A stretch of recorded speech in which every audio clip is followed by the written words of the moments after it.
Sinong mag-aakala na ang dati pang serye lamang ay mauuwi sa totohanan? Ito po ang kwento ni Ruel at ni Rachel. Ang dalawang pinagtagpo kahit sobra magkalayo.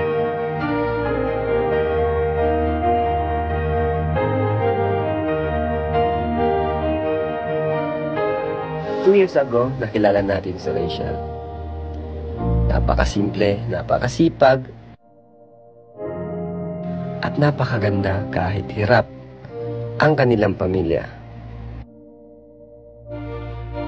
Napabahayan din natin sila at ngayon, isa na rin siyang ganap na vlogger na nakakatulong sa kanyang pamilya.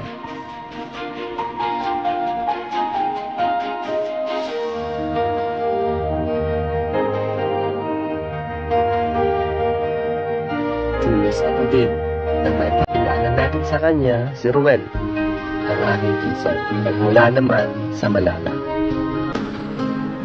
Sa una ay for good vibes sa Malala. Ngunit pagkalipas ng ilang panahon na aming pag-vlogs ay may nagbubuo na palang pag-ibigan.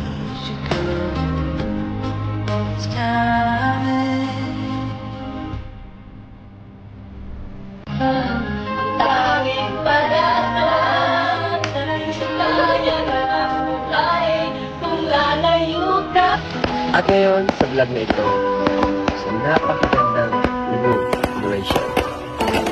Sama-sama natin tunghayan upang masagot ang katanungan kung magiging official na kaya.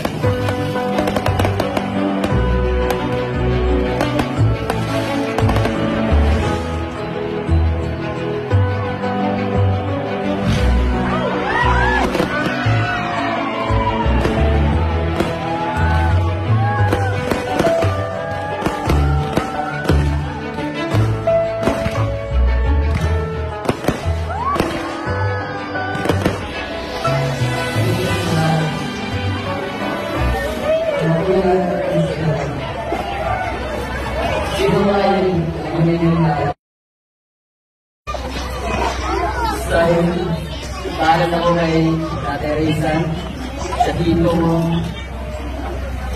alam na din ng mga kapatid mo.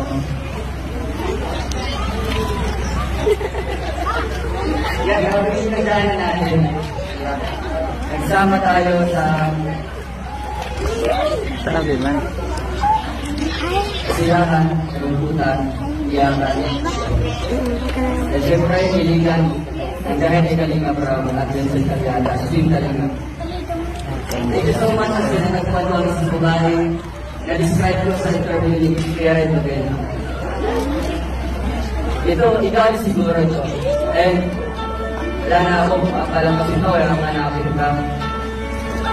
Kasaga, ayaw mag-question. Bakit ba ako'y